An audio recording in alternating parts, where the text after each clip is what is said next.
खबर शामिल करते हैं। इब्रार हुसैन बिरोची फटक मोअज़्ज़िज़ अदालत ने थाना सदर हसन अब्दाल के मंशियात के मुकदमे में मुजरिम एजाज अहमद को जुर्म साबित होने पर 4 साल 6 माह कैद बामुशक्कत और 20,000 रुपये जुर्माने की सजा सुना दी। तफसीलात के मुताबिक थाना सदर हसन अब्दाल पुलिस के ASI मोहम्मद सज्जाद हैदर ने साल 2021 में मंशियात फरोश एजाज अहमद वल्द रज़ाक साकिन हसन अब्दाल से 1300 ग्राम चर्स बरामद करके मंशियात फरोश के खिलाफ मंशियात एक्ट के तहत मुकदमा दर्ज किया। अतीकुर रहमान एडिशनल सेशन जज Hasan Abdal special court anti narcotics Attock police की बेहतरीन तफ्तीश और गवाहान की दुरुस्त शहादतों के नतीजे में थाना सदर हसन अब्दाल के मंशियात के मुकदमे का फैसला सुनाते हुए मुजरिम एजाज अहमद वल्द रज़ाक साकिन हसन अब्दाल को जुर्म साबित होने पर 4 साल 6 माह कैद बामुशक्कत और 20,000 रुपये जुर्माने की सजा सुना दी।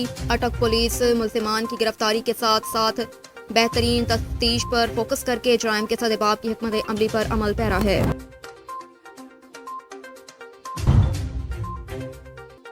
कोयटा से मोहम्मद आरिफ तरीन की रिपोर्ट के मुताबिक कोऑर्डिनेटर वज़ीर आला बलोचिस्तान मलिक अमानुल्लाह खान काकट ने अपने ओहदे का चार्ज आज संभाल लिया।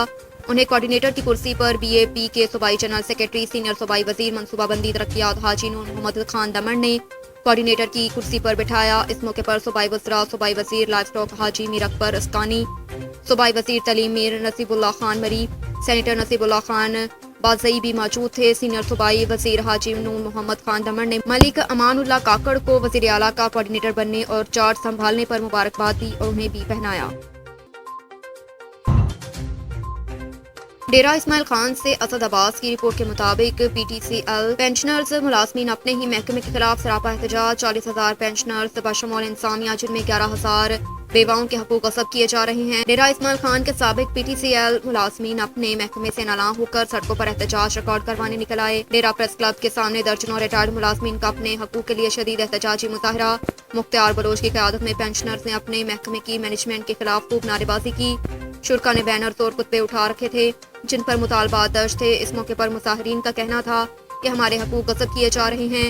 PTCL मैनेजमेंट 2010 से आज तक गवर्नमेंट ऑफ पाकिस्तान के ऐलान करदा सालाना इजाफे को मुसलसल अदा नहीं कर रही। मुख्तलिफ आला अदालतों में अपने हकूक के लिए कई केसेस जारी हैं, जबकि सुप्रीम कोर्ट ऑफ पाकिस्तान 12/6/2015 के फैसले के मुताबिक PTCL पेंशनर्स को इजाफे का अहल करार दे चुकी है। इसके साथ साथ सेनेट की कायमा कमेटी ने भी महकमे को पेंशनर्स की तमाम अदायगियों का हुक्म जारी किया, मगर PTCL मैनेजमेंट ने तमाम तर अदालती फैसलों को हवा में उड़ा दिया, जबकि तौहीन अदालत की सुनवाई भी ना हो सकी और उसकी रद्दी की टोकरी में डाल दी गई, जिससे 40,000 पेंशनर्स बशमूल इंसानिया जिनमें 11,000 बेवाओं के हकूक गस्ब किए जा रहे हैं, जिसकी वजह से मुल्क के तमाम शहरों में PTCL के पेंशनर्स अपने हकूक के लिए सड़कों पर धक्के खा रहे हैं।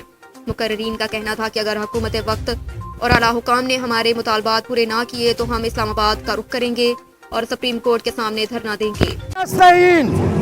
मेरे PTCL पेंशनर भाइयों, दोस्तों, बुजुर्गों, अस्सलाम वालेकुम।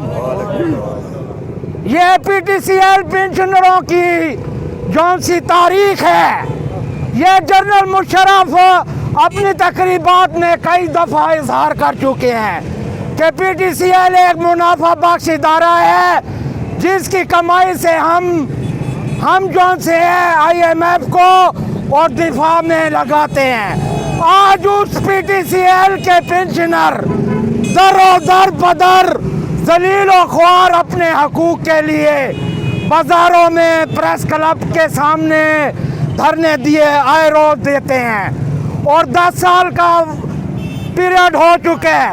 हमारे हकूक इन्होंने गाजिब किए हुए हैं। ये जालिम है, ये हमारे बच्चों का माशी कत्ल कर रहे हैं। खुदा के लिए खौफ खाओ। आज ये दिन है, कल आपको ये दिन देखने पड़ेंगे, बल्कि अब भी देख रहे हैं। ये जो सी तसलात है, ये तसलात दुबई वाले हैं। ये वो दुबई वाले शेख हैं, इनका हाल सेम उस किस्म का है जैसे आज PDM वाले हैं। ये भी कुछ नहीं थे, इत्तसालात वाले भी कुछ नहीं थे। इन्होंने छोटे छोटे कंट्री के कम्युनिकेशन सिस्टम खरीद लिए, इधर पाकिस्तान में आ पड़े। मुशर्रफ, इनको जनरल परवेज मुशर्रफ मिल गया। वो एक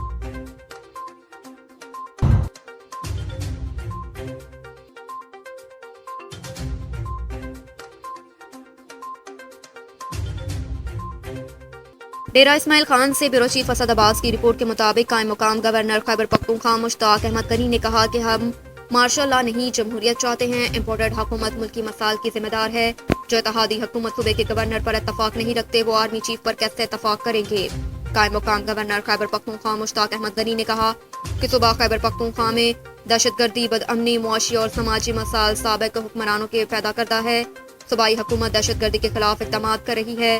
وہ ڈیرہ اسماعیل خان میں گومل میڈیکل کے چوتھے کنونکیشن میں شرکت کے موضوع پر خطاب کر رہے تھے۔ اس موقع پر انہوں نے کہا کہ ملک پر امپورٹڈ چوروں کا ٹولہ مسلط ہے جو ملک کو ترقی کی بجائے مسائل میں دھکیل رہا ہے۔ ہماری حکومت میں پاکستان ترقی کی راہ پر گامزن تھا۔ فیصل آباد میں انڈسٹریز کو مزدور نہیں مل رہے تھے، اتنا کام تھا، مگر آج تمام کارخانے بند ہیں۔ یہ حکومت 3-4 دنوں کی ہے۔ انشاءاللہ ہم 3-4 عرصے سے پھر آئیں گے اور ملک کو ترقی کی راہ پر گامزن کریں گے۔ قائم مقام گورنر مشتاق احمد غنی کا کہنا تھا کہ گومل میڈیکل کالج میں جلد ڈینٹل کالج کا قیام عمل میں لایا جائے گا، جس کے لیے تمام تیاریاں مکمل کر لی گئی، جو جلد کام شروع کر دیں گے۔ انہوں نے گومل میڈیکل کالج کی دیگر ضروریات پوری کرنے کے لیے اپنے مکمل تعاون کا وعدہ دیا۔ کہا کہ پی ٹی آئی نے ڈیرہ اسماعیل خان سمیت صوبے بھر میں ترقیاتی کاموں کو فروغ دیا۔ لفٹ کینال، ڈیرہ پشاور موٹر وے سی پیک منصوبے میں شامل ہیں۔ ڈیرہ اسماعیل خان کی زمین سرخیز ہے، یہاں گندم کی اچھی پیداوار ہے جو ملک بھر کو گندم فراہم کر سکتا ہے۔ میڈیا سے گفتگو کرتے ہوئے مشتاق احمد غنی نے کہا کہ بارڈر کی ذمہ داری وفاق کی ذمہ داری ہے، بارڈر کے اندر کی ذمہ داری صوبے کی ہے۔ آج دہشت گرد بارڈر سے تارے اتار رہے ہیں۔ ہمارے ادارے دہشت گردی کے خلاف بہترین کام کر رہے ہیں۔ سوات میں دہشت گردوں کو بھگا دیا۔ انہوں نے کہا کہ افغانستان کی جانب سے دہشت گردوں کی آمد روکنا وفاق کی ذمہ داری ہے۔ افغان حکومت کو بھی دہشت گردوں کا سدباب کرنا چاہیے۔ آرمی چیف کی تعیناتی کے حوالے سے ان کا کہنا تھا کہ جو چون کا مربع پارٹیاں 8 ماہ میں صوبے کا گورنر پر اتفاق نہیں کر سکتی، وہ آرمی چیف کی تعیناتی پر کیسے اتفاق کر سکتی ہے۔ میں سمجھتا ہوں یہ حکومت مارشل لا سے بدتر حکومت ہے جس میں لوگوں کے کپڑے اتارے جا رہے ہیں۔ صوبائی محکموں کے ملازمین کی تنخواہوں کی عدم ادائیگی کے سوال پر ان کا کہنا تھا کہ ہمیشہ ہمارے صوبے کے ساتھ سوتیلی ماں جیسا سلوک کیا جاتا ہے۔ ہمارے اپنے پیسے وفاق روک دیتا ہے۔ ہم نے مختلف اسکیموں سے پیسے اٹھا کر تنخواہوں کی ادائیگی کی۔ اگر ہمارے ساتھ سوتیلی ماں جیسا سلوک پر نہ کیا گیا اور ہمارے پیسے ہمیں نہ دیے گئے تو ہم اسمبلی کا گھیراؤ کریں گے۔ سیدھے طریقے سے پیسے نہ دیے گئے تو اور طریقہ اپنائیں گے۔